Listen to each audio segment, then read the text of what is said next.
రాబోయే 3 ఏళ్లలో ప్రతి ఇంటికి కుళాయి ద్వారా సురక్షిత నీటిని అందించాలని, ఇందుకు అనుగుణంగా పనుల్లో పురోగతి సాధించాలని ముఖ్యమంత్రి నారా చంద్రబాబు నాయుడు అన్నారు. నిరంతరాయంగా ఇంటింటికి తాగునీరు అందించడమే ప్రభుత్వ ధ్యేయమని స్పష్టం చేశారు. తాగునీటి సమస్యకు శాశ్వత పరిష్కారం దిశగా ఇక అడుగులు పడాలన్నారు.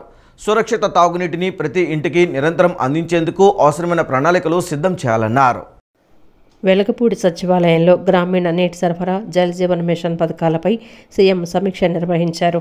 26 జిల్లాల్లో 95.44 లక్షల ఇళ్లకు కుళాయి కనెక్షన్ ద్వారా నీటిని అందించాల్సి ఉంది. ఇందులో 2019 ఆగస్టుకు ముందే 31.68 లక్షల ఇళ్లకు కుళాయి కనెక్షన్లు ఉన్నాయని అధికారులు సీఎంకు వివరించారు. 2019-24 మధ్య వైసీపీ ప్రభుత్వం కేవలం 39.30 లక్షల కనెక్షన్లు మాత్రమే ఏర్పాటు చేయగలిగిందన్నారు. గత వైసీపీ ప్రభుత్వం సకాలంలో మ్యాచింగ్ గ్రాంట్ ఇవ్వలేదని, అందువల్ల కేవలం 5 జిల్లాల్లో మాత్రమే 90% పైగా ట్యాప్ కనెక్షన్లు పూర్తయ్యాయని అధికారులు వివరించారు. అనంతరం సీఎం మాట్లాడుతూ ప్రతి ఇంటికి సురక్షిత నీరు ఇవ్వాలన్న ఉద్దేశంతో ఎన్డీఏ ప్రభుత్వం జల్ జీవన్ మిషన్ కార్యక్రమాన్ని తీసుకొచ్చిందన్నారు. ఇటువంటి బృహత్తర కార్యక్రమాన్ని వైసీపీ ప్రభుత్వం నిర్వీర్యం చేయడంతో పాటు నిధులు తీసుకురావడంలో కూడా ఘోరంగా విఫలమైందని చెప్పారు. కేంద్రం ఇచ్చిన 27,248 కోట్లలో వైసీపీ ప్రభుత్వం 4,235 కోట్లు మాత్రమే ఖర్చు చేసిందని, ఇంకా 28 లక్షల ఇళ్లకు ట్యాప్ కనెక్షన్లు ఇవ్వాల్సి ఉందన్నారు. శాశ్వతంగా 95 లక్షల గృహాలకు నిరంతర త్రాగునీరు అందించాలని, మిగతా 28 లక్షల ఇళ్లకు కుళాయి కనెక్షన్ ఇవ్వడానికి డిపిఆర్ సిద్ధం చేయాలన్నారు. ఇందుకోసం అత్యున్నత స్థాయి కన్సల్టెంట్లను భాగస్వామ్యం చేయాలన్నారు.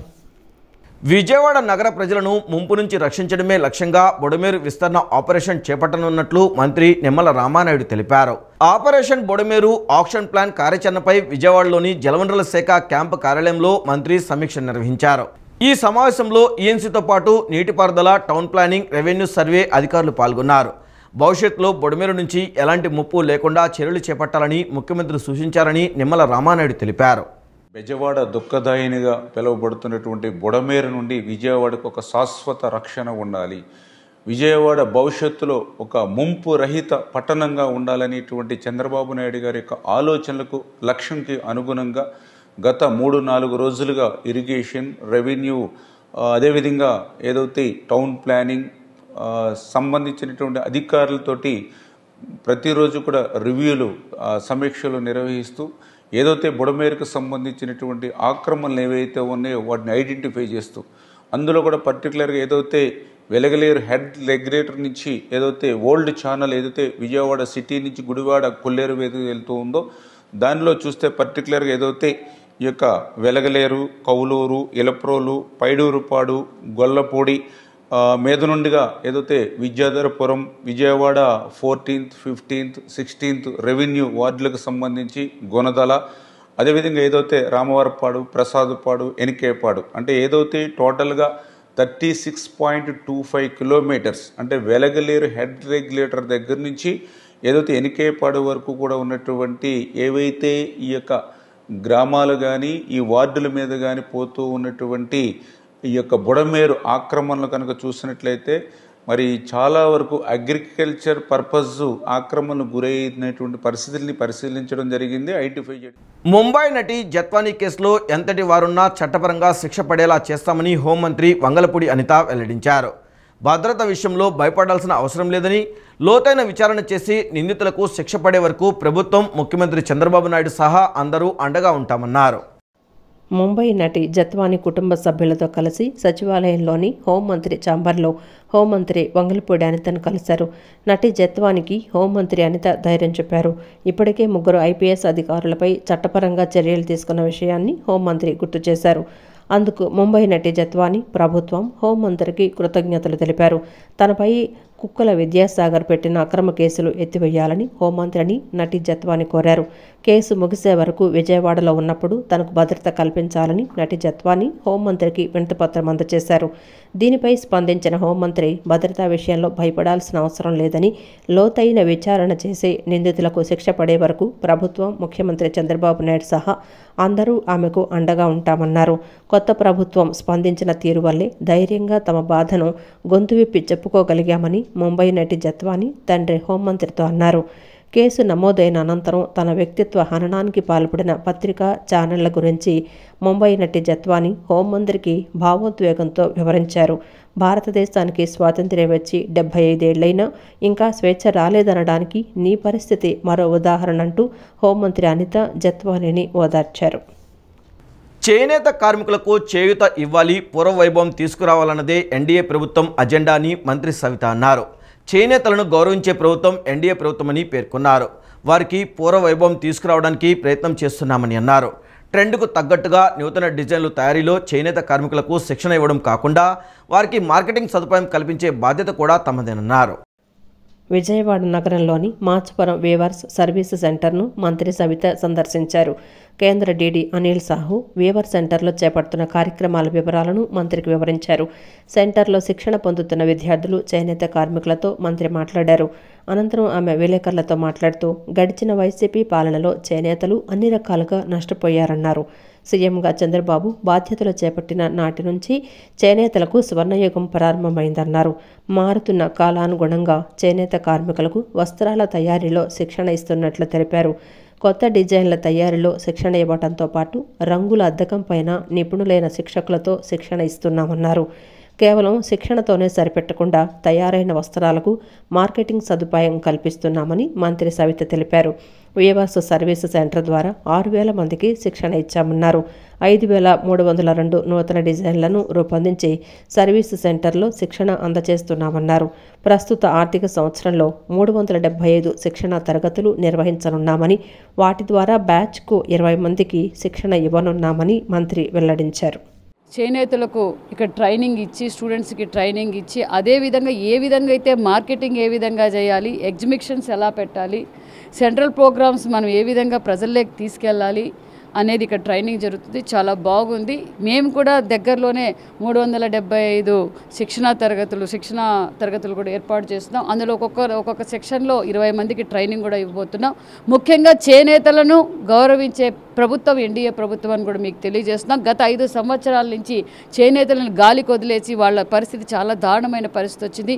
మళ్ళీ వాళ్ళకు పూర్వవైభవం తీసుకురావడానికే మా ప్రయత్నం అంతా చేస్తున్నాం. ఖచ్చితంగా చేనేతలకు రావాల్సిన ఏవైతే గతంలో సంక్షేమ పథకాలు అందిస్తూ వాళ్ళను ఇంకొంచెం అభివృద్ధి, వాళ్ళ మార్కెటింగ్ ఏ విధంగా చేసుకోవాలి. మొన్ననే ఎగ్జిబిషన్స్ కూడా పెట్టాం, మరికొన్ని చోట్ల ఎగ్జిబిషన్స్ కూడా పెట్టబోతున్నాం. అదేవిధంగా లేటెస్ట్ ట్రెండ్, ఒక పక్క చీరలే కాదు, ఒక పక్క డ్రెస్ మెటీరియల్స్ కూడా ఎలా చేయాలి, మరి బయర్ సెల్లర్ మీటింగ్ కూడా దగ్గరలో పెట్టబోతున్నాం. అదేవిధంగా ట్రెండ్కు తగ్గట్టుగా చేనేతలకు మేము దగ్గరికి వెళ్ళి వాళ్ళ దగ్గర లేటెస్ట్ డిజైన్స్ వాళ్ళకి చూపించి ట్రైనింగ్ ఇప్పించాల్సిన అజెండా మాదే. వాళ్ళు తయారు చేసిన వస్త్రాలను మార్కెటింగ్ చేసే బాధ్యత కూడా మేమే తీసుకోబోతున్నాం అన్న విషయాన్ని కూడా మీకు తెలియజేస్తున్నాం. ఈ కార్యక్రమంలో చేనేత జౌళి శాఖ కమిషనర్ రేఖారాణి మాట్లాడుతూ వీవర్స్ సెంటర్లో వివిధ డిజైన్లు ఇక్కడ శిక్షణ పొంది వారి ప్రాంతాల్లో చేనేత ఉత్పత్తులు తయారు చేయడానికి స్ఫూర్తి ముద్ర రుణాలు ఇస్తున్నామన్నారు. నిపుణులైన శిక్షకుల ఆధ్వర్యంలో కొత్త డిజైన్లపై చేనేత కార్మికులకు శిక్షణ ఇస్తున్నామని తెలిపారు. ఒక సర్వీస్ సెంటరు ఇక్కడ ట్రైనింగ్ చేసుకొని ఇక్కడ నుంచి మళ్ళీ వాళ్ళు వెళ్ళి వాళ్ళ ఊర్లో ఏదైనా సెటప్ చేసుకుంటాకి అవకాశం ఉండటానికి కూడా మనం స్ఫూర్తి కింద లోన్స్ ఇస్తాం, ముద్రా లోన్స్ కూడా ఇస్తాము. సో ఈ సర్వీస్ సెంటర్ అనేది మనకి చాలా ఉపయోగకరము. కొత్త డిజైన్స్ ఏవైతే ఉంటాయో, లేటెస్ట్ టెక్నిక్స్ మనకి సెంటర్ ప్రొవైడ్ చేస్తారు. ఈ స్టాఫ్ ఏదైతే ఉన్నారో వీళ్ళందరూ చాలా ట్రైన్డ్ స్టాఫ్. వీళ్ళు చీరాల, వెంకటగిరి, మంగళగిరి నుంచి వచ్చిన స్టాఫ్. వీళ్ళందరూ they are all employed by weavers service centre. So ఇక్కడ వీళ్ళు ఒక్కొక్క కొత్త డిజైన్ ఇవి క్రియేట్ చేసి అవి మనకి వీవర్స్కి ట్రైనింగ్ ఇచ్చి అవి డెవలప్ చేస్తూ ఉంటారు. మన్యం వీరుడు అల్లూరి సీతారామరాజు పేరును భోగాపురం ఎయిర్పోర్ట్కు పెట్టాలని రాష్ట్ర ప్రభుత్వం నిర్ణయం తీసుకోవడం పట్ల హర్షం వ్యక్తం చేస్తున్నట్లు కేంద్ర మంత్రి భూపతిరాజు శ్రీనివాస్ వర్మ తెలిపారు. కూటమి ప్రభుత్వానికి నాయకత్వం వహిస్తున్న ముఖ్యమంత్రి చంద్రబాబు, డిప్యూటీ సీఎం పవన్ కళ్యాణ్కు ధన్యవాదాలు తెలిపారు. అల్లూరి సీతారామరాజు ఒక పోరాట యోధుడని, కేంద్ర ప్రభుత్వం ఆయన గొప్పతనాన్ని గుర్తించి ప్రాముఖ్యతనిచ్చిందని అన్నారు. అల్లూరి సీతారామరాజు కాంస్య విగ్రహాన్ని ఆవిష్కరించి దేశంలోని ప్రతి గ్రామానికి అల్లూరి గొప్పతనాన్ని చాటింది ప్రధాని మోదీ అని కొనియాడారు. భోగాపురం విమానాశ్రయానికి అల్లూరి సీతారామరాజు పేరు పెట్టేందుకు రాష్ట్ర కేబినెట్లో నిర్ణయం తీసుకోవడం పట్ల హర్షం వ్యక్తం చేస్తూ క్షత్రియ సేవా సంఘం, క్షత్రియ యువజన సంఘం, the Kshatriya federation, Kshatriya corporation సాధన సమితి ఆధ్వర్యంలో అయోధ్య నగర్లోని క్షత్రియ భవన్లో విలేకరుల సమావేశం నిర్వహించారు. ఈ సమావేశంలో కేంద్ర మంత్రి భూపతిరాజు శ్రీనివాస్ వర్మ, ఎమ్మెల్యే విష్ణుకుమార్ రాజు, మాజీ ఎమ్మెల్యే శివరామరాజు, క్షత్రియ కార్పొరేషన్ సాధన కమిటీ రాష్ట్ర convener Gottimukkala Raghuramaraju, joint convener Budharaju Shivaji పాల్గొని అల్లూరి సీతారామరాజు చిత్రపటానికి పూలమాల వేసి నివాళులర్పించారు. ఈ సందర్భంగా కేంద్ర మంత్రి మాట్లాడుతూ అల్లూరి సీతారామరాజు ఒక విప్లవ జ్యోతని, అక్షర జ్ఞానం లేని గిరిజనుల్లో చైతన్యం నింపి ఆంగ్లేయులకు వ్యతిరేకంగా ఉద్యమించేలా చేశారన్నారు. చరిత్ర పుటల్లో ఆయన త్యాగానికి సరైన గుర్తింపు లభించలేదన్నారు. కేవలం సినిమాల ద్వారానే కొంతమందికి తెలిసిందన్నారు. కేంద్ర ప్రభుత్వం అల్లూరి గొప్పతనాన్ని గుర్తించి ఆజాదీ కా అమృత మహోత్సవంలో భాగంగా 125వ అల్లూరి జయంతికి కాంస్య విగ్రహాన్ని ఆవిష్కరించిందన్నారు. జాతీయ స్థాయిలో అల్లూరి గొప్పతనం తెలిసేలా చేసిందన్నారు. ఆయన క్షత్రియులకు మాత్రమే నాయకుడు కాదని యావత్తు దేశ ప్రజలకు నాయకుడన్నారు. కూటమి ప్రభుత్వానికి నాయకత్వం వస్తున్నటువంటి చంద్రబాబు నాయుడు గారికి, అదేవిధంగా ఉప ముఖ్యమంత్రిగా ఉన్నటువంటి పవన్ కళ్యాణ్ గారికి, ఇతర మంత్రులకు అందరికీ కూడా ధన్యవాదాలు, కృతజ్ఞతలు తెలియజేస్తూ ఉన్నాం. అల్లూరి సీతారామరాజు మన్యం వీరుడు, విప్లవ జ్యోతి, అక్షర జ్ఞానం లేనటువంటి గిరిజన జాతి మధ్యలో వారిలో చైతన్యం కలిగించి బ్రిటిష్ ప్రభుత్వానికి వ్యతిరేకంగా ఉద్యమాలు నడిపినటువంటి వ్యక్తి. అల్లూరి సీతారామరాజులో ఒక పోరాట యోధుడు ఉన్నాడు. అల్లూరి సీతారామరాజు గారు ఒక యోగి, అల్లూరి సీతారామరాజు గారు ఒక దార్శనికుడు. ఈ విధంగా అనేక కోణాలుగా మనం అల్లూరి సీతారామరాజు గారిని చూడాల్సినటువంటి అవసరం. అయితే దురదృష్టవశాత్తు అల్లూరి సీతారామరాజు గారికి చరిత్ర పుటలలో ఆయన త్యాగాలకు తగినటువంటి గుర్తింపు రాలేదు అనేటువంటి విషయం మనందరికీ కూడా తెలుసు. కేవలం గోదావరి జిల్లాలో లేకపోతే అల్లూరి సీతారామరాజు గారి సినిమా ఆధారంగా ఆ తరం ముందు తరం ప్రజలకి ఈవేళ అల్లూరి సీతారామరాజు సినిమా చేసినటువంటి వ్యక్తులు కూడా తక్కువ ఉంటారు. ఆ విధంగా మాత్రమే గుర్తింపు ఉన్నటువంటి సందర్భంలో అల్లూరి సీతారామరాజు గారి యొక్క వీరోచిత పోరాటాన్ని గుర్తించి పెద్ద ఎత్తున ఆయనకి ప్రాముఖ్యతనిచ్చినటువంటి ప్రభుత్వం కేంద్రంలో నరేంద్ర మోడీ గారి ఆధ్వర్యంలో ఉన్నటువంటి ప్రభుత్వం. అనంతరం ఎమ్మెల్యే విష్ణుకుమార్ రాజు, మాజీ ఎమ్మెల్యే శివరామరాజు మాట్లాడుతూ 2023 జూలైలో ప్రతిపక్ష నేతగా ఉన్న చంద్రబాబును క్షత్రియులు కలిసి అల్లూరి సీతారామరాజుకు తగిన గౌరవం గుర్తింపించేలా కార్యక్రమం చేయాలని కోరగా చూసి చేస్తానని మాటిచ్చారన్నారు. చెప్పిన విధంగానే అధికారంలోకి వచ్చిన తర్వాత మాట నిలబెట్టుకున్నారని, భోగాపురం అంతర్జాతీయ విమానాశ్రయానికి అల్లూరి సీతారామరాజు పేరు పెట్టారని తెలిపారు. అల్లూరి సీతారామరాజు గారికి తగిన గౌరవం ఇచ్చేటట్టు మీరు ఏదైనా ఏర్పాటు చేయండి అని చెప్పి కోరిన పిదప వారు తప్పనిసరిగా మేము చూస్తామని చెప్పి నిన్న జరిగిన సమావేశంలో కేబినెట్లో ఆయన నిర్ణయం తీసుకుని అల్లూరి సీతారామరాజు గారి పేరుని భోగాపురం ఎయిర్పోర్ట్కి పెట్టడం అనేది నిజంగా కూడా ఒక విప్లవ వీరుడు, ఏదైతే భారతదేశ స్వాతంత్రానికి పోరాడిన వ్యక్తికి అటువంటి గౌరవం ఇవ్వటం అనేది చాలా చాలా సంతోషం. అల్లూరి సీతారామరాజు కేవలం క్షత్రియ సమాజ వర్గానికి చెందిన వ్యక్తిగానే చూడకూడదు. ఇది మొత్తం భారతదేశంలో భారతీయులందరికీ కూడా సంబంధించిన వ్యక్తి. అటువంటి వ్యక్తికి అత్యంత గౌరవం ఇచ్చింది చంద్రబాబు తెలియజేయడం జరిగింది.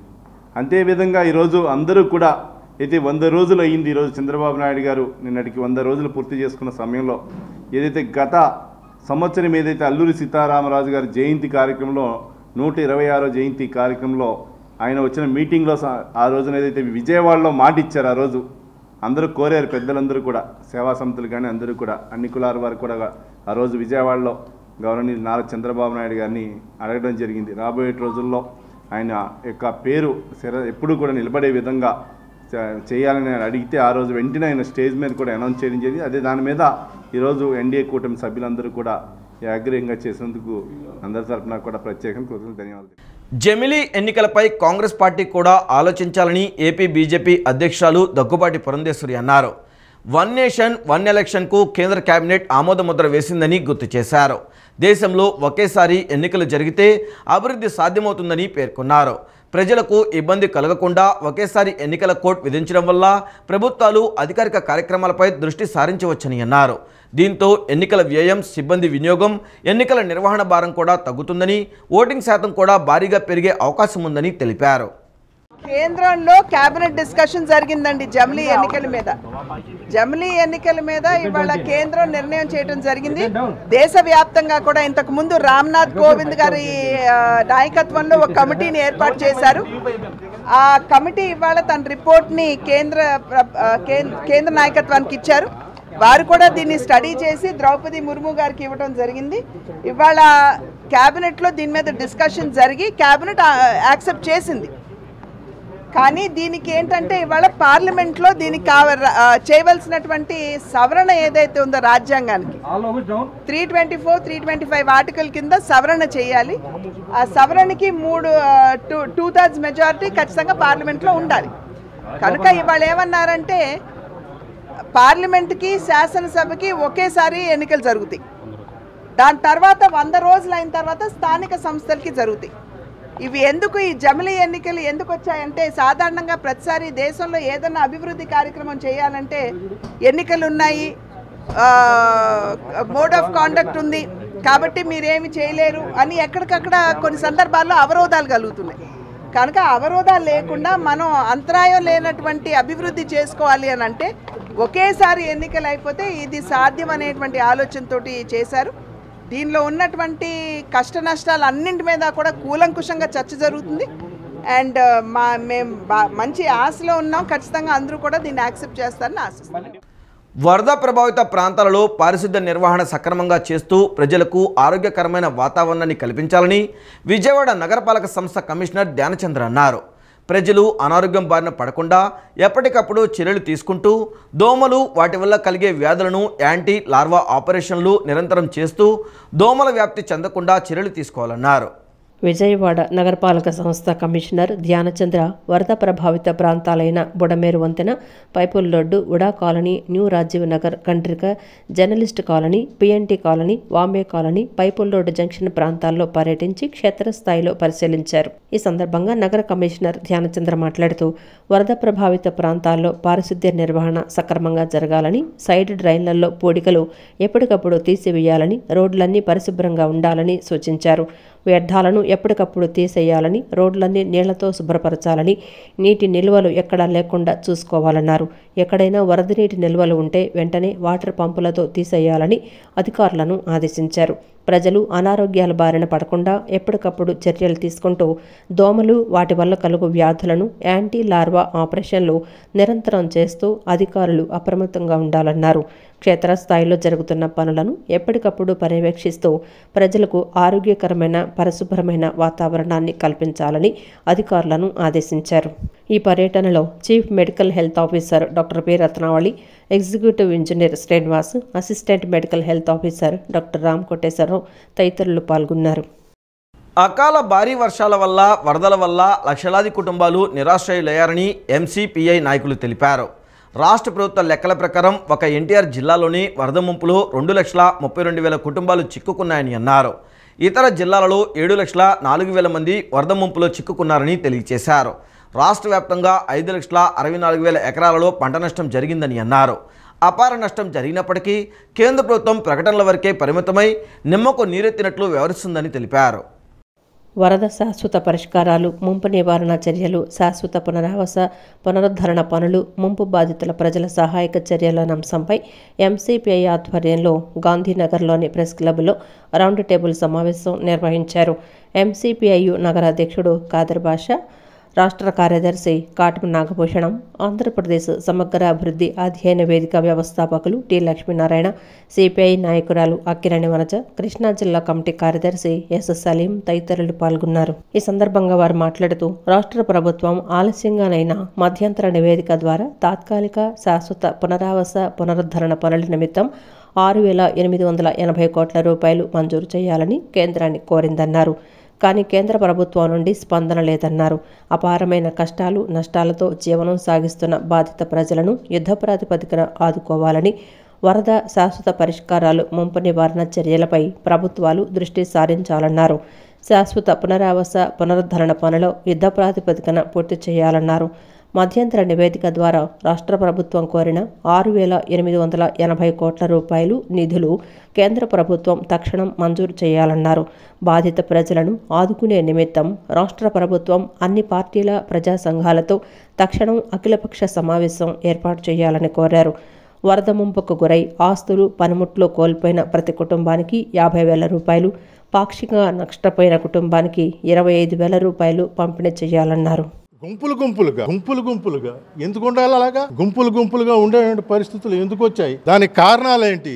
ఇవన్నీ కూడా ఒక భాగం అయితే ఈ ప్రాజెక్టుల విషయంలో గానీ, రిజర్వేయర్ల విషయంలో గానీ, ఉమ్మడి ఆంధ్రప్రదేశ్ లో గానీ, ఈ ప్రభుత్వాలు నిర్వహణలో గానీ, మరామతుల విషయంలో గానీ అప్రమత్తంగా ఉండకుండా నిర్లక్ష్య వైఖరితో వ్యవహరించడం వల్లే ఈ దుస్థితులు ఏర్పడుతున్నాయనే ఉద్దేశంతో ఈ రోజు ఎంసీపీ ఆధ్వర్యంలో వరద శాశ్వత పరిష్కారాలు, ముంపు నివారణ చర్యలు, అలాగే శాశ్వత పునర్వాసం, పునరుద్ధరణ, అలాగే రైతాంగాన్ని గాని బాధిత ప్రజలను గాని ఆదుకునేటటువంటి చర్యలు ఒక పారదర్శకతతో వ్యవహరించవలసిన అవసరం ఉంది.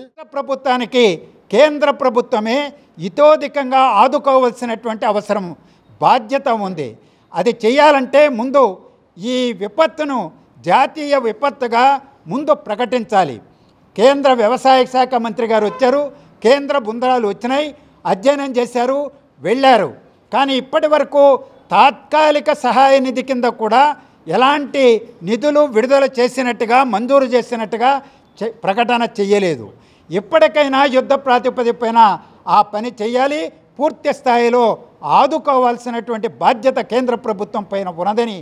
అది మొన్న ఆ ఇబ్బంది వచ్చినప్పుడు ఆ గేటు లేపటానికి ఆ ఊళ్ళో ఉన్న రైతులందరూ కూడా వచ్చి చాలా కష్టంతో ఆ గేట్ లేపాల్సి వచ్చిందంట. అంటే అట్లాంటి పరిస్థితులు ఈ రోజున ప్రాజెక్ట్ గేట్లు ఉన్నాయి. మన కళ్ళ ముందే చూసాము, అన్నమయ్య గేట్ కొట్టుకుపోయింది, ఎంతమంది బలైపోయినారు చూసాము, పులిచింతల ప్రాజెక్టు గేటు కొట్టుకుపోయి, ఇట్లా ఏంటంటే రకరకాలుగా ప్రాజెక్టులు ఈ స్థితిలో ఉంటే అసలే వరద ప్రవాహము, ప్రకృతి వైపరీత్యాలు, అననుకూలమైనటువంటి వాతావరణ పరిస్థితులు, పర్యావరణాన్ని దెబ్బతీస్తున్నాము, ప్రకృతి మీద మనం ఒక రకంగా విధ్వంసం చేస్తూ ఉన్నాము, ఆ ప్రకృతి మన మీద పగ తీర్చుకుంటా ఉంది.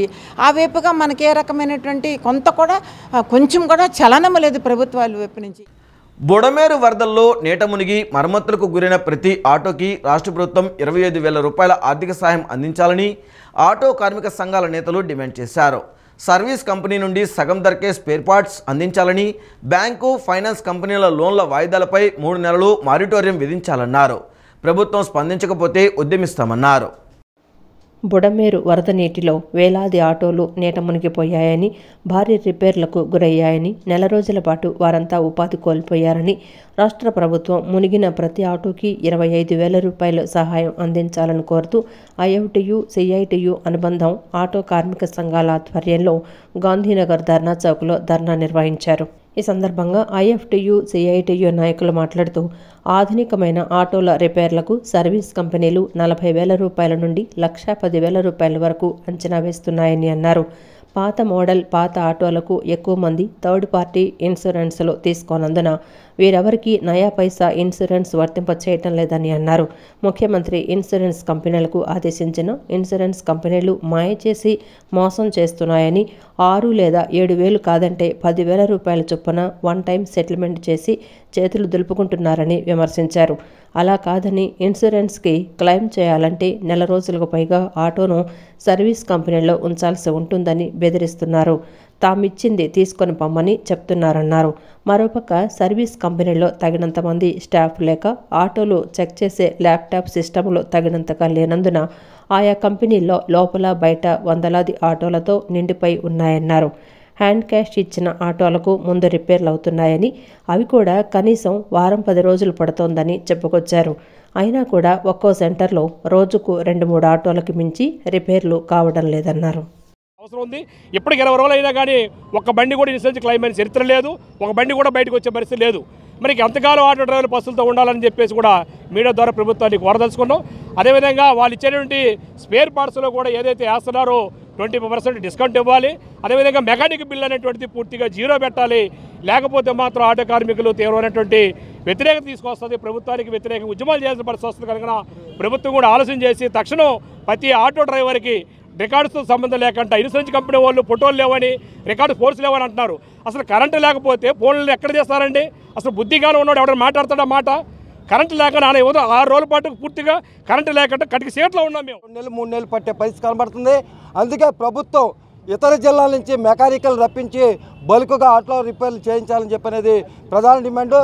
దాంతోపాటు ఇవాళ ఆటో కిస్తీలు కట్టలేక ఆటో కార్మికులు తీవ్రంగా ఇబ్బంది పడుతుంటే ఫైనాన్స్ కంపెనీ వాళ్ళు వచ్చి ఆటోలు కట్టండి, మీకు డబ్బులు పడుతున్నాయి, మేము కట్ చేసుకుంటామని చెప్పని అంటున్నారు. అందుకే 3 నెలల పాటు మారిటోరియం ప్రకటించాలని చెప్పనేది ప్రభుత్వాన్ని కోరుతున్నాం. లేని పక్షంలో అన్ని ఆటో కార్మిక సంఘాలను కలుపుకొని పెద్ద ఎత్తున ఆందోళన చేపడతామని చెప్పని ప్రభుత్వాన్ని ఇన్సూరెన్స్ ఫుల్ ఇన్సూరెన్స్ ఇవ్వాలి. అలాగే ప్రతి కార్మికులకి ఉచితంగా సౌకర్యం కల్పించి ఇప్పుడు ముంపు ప్రాంతాలకు సంబంధించిన వాళ్ళకి ఎటువంటి నష్టపరిహారం అందలేదు. ఆటో కార్మికులకి చాలా తీవ్ర ఇబ్బందులకు గురవుతున్నారు. కావున రాబోయే రోజుల్లో మేము అన్ని సంఘాలు కలుపుకొని రాష్ట్ర వ్యాప్తంగా ఉధృతంగా ఆటో కార్మిక సంఘాలు కలిసి పోరాటం చేస్తాం. దీనికి సంబంధించి తక్షణమే గవర్నమెంట్ స్పందించి 25,000 ఇవ్వాలని చెప్పుకోతున్నాం. కూటమి ప్రభుత్వం ఎన్నికల సమయంలో వాలంటీర్లకు ఇచ్చిన హామీ అమలు చేయాలని ఏఐవైఎఫ్ రాష్ట్ర అధ్యక్షుడు రాజేంద్ర, వాలంటీర్ల సంఘం గౌరవాధ్యక్షుడు ఈశ్వరయ్య డిమాండ్ చేశారు. గత కొన్ని నెలలుగా ఉన్న బకాయి వేతనాలు చెల్లించాలన్నారు. హనుమాన్పేట దాసరి భవన్లో నిర్వహించిన మీడియా సమావేశంలో వారు మాట్లాడుతూ 2,60,000 మంది జీవితాలతో ఆడుకోవద్దన్నారు. ఒక రాజకీయ పార్టీ ముద్ర వాలంటీర్కి వేస్తున్నారని అది సరికాదన్నారు. ఈ నెల 26 నుండి గాంధీ జయంతి వరకు నిరసన కార్యక్రమాలు చేపట్టనున్నట్లు తెలిపారు. కేబినెట్ సమావేశంలో ప్రభుత్వం నిర్ణయం తీసుకోకపోతే చెలో విజయవాడ కార్యక్రమం నిర్వహిస్తామని తెలిపారు. రాజీనామా చేశారని చెప్పేసి ప్రకటించారు. తర్వాత 35,000 మందిని వారికి వేసుకోవాల్సినటువంటి అటెండెన్స్ వేసుకోకుండా 35,000 మందిని అప్రయత్నంగానే వారితో సంబంధం లేకుండా టెర్మినేట్ చేసినటువంటిది కూడా ఈరోజు వాలంటీర్లు ఆవేదన చెందుతూ ఉన్నారు. మేము ముఖ్యమంత్రి గారికి విజ్ఞప్తి చేస్తూ ఉన్నాం, మీ రాజకీయాల కోసం వాలంటీర్లను బలి చేయొద్దు. 2,60,000 మంది నిరుద్యోగులుగా ఉన్నటువంటి వారిని వారి జీవితాలతో ఆడుకోవద్దని చెప్పేసి ముఖ్యమంత్రి గారికి మేము తెలియజేస్తూ ఉన్నాం.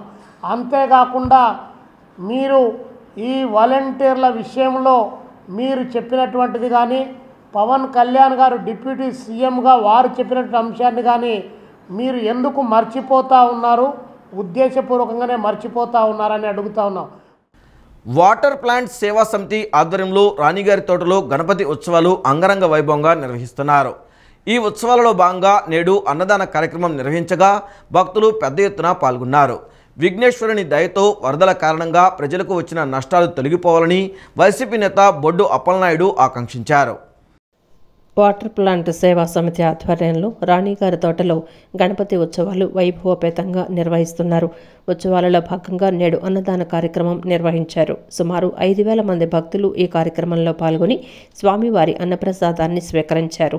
తొలుత గణనాథునికి ప్రత్యేక పూజలు చేశారు. ఈ సందర్భంగా కమిటీ సభ్యులు మాట్లాడుతూ 17వ డివిజన్ రాణిగారి తోటలో వాటర్ ప్లాంట్ రాజు ఆధ్వర్యంలో గత 10 ఏళ్లుగా ఉత్సవాలు నిర్వహిస్తున్నట్లు చెప్పారు. 15 రోజుల పాటు ఉత్సవాలు నిర్వహించి శనివారం రోజున నిమజ్జన కార్యక్రమంతో ముగుస్తాయని చెప్పారు. 17వ డివిజన్తో పాటు 15, 18, 20 డివిజన్కు చెందిన ప్రజలు కూడా పాల్గొని పూజలు చేశారని చెప్పారు. విఘ్నేశ్వరుని దయతో ప్రజలకు వచ్చిన నష్టాలు తొలగిపోవాలని ఆకాంక్షించారు. బొడ్డు అప్పలనాయుడు యూత్ కూడా ఎంతో కష్టపడి ఉత్సవాలను జయప్రదం చేశారని పేర్కొన్నారు. ఆయురారోగ్యాలుగా ఈ ఒక రాష్ట్రంలో వచ్చినటువంటి నష్టాలను కూడా తొలగిపోవాలని ఒక మంచి సదా ఉద్దేశంతో ఈ కార్యక్రమాన్ని మేము ఏర్పాటు చేసుకోవటం జరిగింది. అలాగే ఈ ఒక కార్యక్రమానికి కూడా ఈ ఏరియాలో ఉన్నటువంటి భక్తులు అలాగే నాయకులు ఇక్కడ ఉన్నటువంటి మా ఒక యూత్కి సంబంధించినటువంటి కుర్రోళ్ళందరూ కూడా ఈ 15 రోజులు వారి కష్టపడి మా ఒక గౌరవాన్ని మా ఒక ఆలోచనని వారు ముందుకు తీసుకెళ్లడం అనేది 17వ డివిజన్లో గణపతి నవరాత్రులు వాటర్ ప్లాంట్ రాజు ఆధ్వర్యంలో మా పెద్దలు బొడ్డు అప్పలనాయుడు గారి దంపతులు ఆధ్వర్యంలో ఈరోజు అన్నదాన కార్యక్రమం ఒక 5,000 మందికి ఘనంగా నిర్వహిస్తున్నారు. ఈ 2 డివిజన్లకు సంబంధించిన భక్తులు వేలాదిగా పాల్గొని ఈ అన్నదాన కార్యక్రమాన్ని జయప్రదం చేశారు. భక్తులందరికీ కూడా గణేష్ని ఆశీస్సులు ఉండాలని మనస్ఫూర్తిగా కోరుకుంటూ రాజు ఫ్రెండ్ సర్కిల్ అందరికి కూడా మరొకసారి ధన్యవాదాలు తెలుపుకుంటున్నాం. పవర్ ఎఫ్సి గాంధీ యూత్ ఆధ్వర్యంలో పటమట వివేకానంద నగర్లో జరుగుతున్న వినాయక చవితి ఉత్సవాల సందర్భంగా అన్నదాన కార్యక్రమం నిర్వహించారు. పెద్ద ఎత్తున భక్తులు తరలివచ్చి అన్నప్రసాదాన్ని స్వీకరించారు. ఈ నెల 22న స్వామివారి లడ్డూ వేలంపాట అనంతరం నిమజ్జన కార్యక్రమం నిర్వహించి ఉత్సవాలను వైభవంగా ముగిస్తామని కమిటీ నిర్వాహకులు తెలిపారు. పవర్ ఎఫ్సి గాంధీ యూత్ ఆధ్వర్యంలో ఆటోనగర్లోని వివేకానంద నగర్లో వినాయక చవితి ఉత్సవాలు ఘనంగా జరుగుతున్నాయి. ఉత్సవాల సందర్భంగా స్వామివారి ప్రీత్యర్థం ప్రత్యేక పూజలు చేశారు. చలువ పందిళ్లను ఏర్పాటు చేసి భారీ గణనాథుని ఉంచి కమిటీ నిర్వాహకులు ప్రతిరోజు అర్చనలు, అభిషేకాలు, పూజలు, హోమాలు నిర్వహించారు. ఉత్సవాలలో భాగంగా నేడు అన్నదాన కార్యక్రమం నిర్వహించారు. ఈ కార్యక్రమంలో పెద్ద ఎత్తున భక్తులు పాల్గొని అన్నప్రసాదాన్ని స్వీకరించారు. ఈ సందర్భంగా టీడీపీ నాయకులు బెజవాడ నజీర్ మాట్లాడుతూ గత 12 సంవత్సరాలుగా ఈ ప్రాంతంలో ఉత్సవాలు నిర్వహిస్తున్నామని చెప్పారు. ఎమ్మెల్యే గద్దె రామ్మోహన్ ప్రోత్సాహంతో కార్యక్రమం నిర్వహిస్తున్నామని తెలిపారు. ఈ నెల 22న స్వామివారి లడ్డూ వేలంపాట అనంతరం నిమజ్జన కార్యక్రమం నిర్వహించి ఉత్సవాలను వైభవంగా ముగిస్తామని పేర్కొన్నారు. ఎంతోమంది దాతలు ముందుకు వచ్చి కార్యక్రమానికి తోడ్పాటు అందించడం జరిగిందన్నారు. ఎన్నో రకాలుగా మనకి ప్రోత్సాహం చేస్తూ ఈ యూత్ని ఎంకరేజ్ చేస్తూ భక్తి శ్రద్ధలతో భక్తి నిష్టగా చక్కగా వినాయకుని విగ్రహానికి పూజలు జరుపుతా మేము ఇది 15 రోజులు జరపాలని నిశ్చయంతో ఉన్నాము. 22వ తారీఖు లడ్డూ వేలంపాటను ఆ రోజే ఆ 22వ తారీఖునే నిమజ్జన కార్యక్రమం కూడా వైభవంగా నిర్ణయించుకున్నాము కమిటీ సభ్యుల్లో, పవర్ ఎఫ్సి కమిటీ సభ్యుల్లో. అట్లాగే ఇప్పుడు మేము దగ్గర దాదాపుగా ఒక 5,000 మందికి అన్న సంతర్పణ జరుగుతూ ఉంది ఇవాళ. అట్లా అంతటి ఘనంగా విశిష్టంగా జరుపుతున్నాం. 12 సంవత్సరాల నుంచి కూడా ఇవాళకి మేము తగ్గకుండా ఇంతమందికే మేము జరపడం జరుగుతూ ఉన్నది. ఇదంతా దాతలు కూడా వాళ్ళ ప్రోత్సాహం వల్లే ఇదంతా కార్యం జరుగుతూ ఉంది. ఇది నెక్స్ట్ సంవత్సరం కూడా ఇలాగే మాకు దాతలు ప్రోత్సాహం చేస్తూ ఉంటే ఇంకా వైభవంగా జరపాలని చెప్పి మా కమిటీ సభ్యులు మేమంతా నిర్ణయించాం. ఈ వార్తలు ఇంతటితో సమాప్తం. నమస్కారం.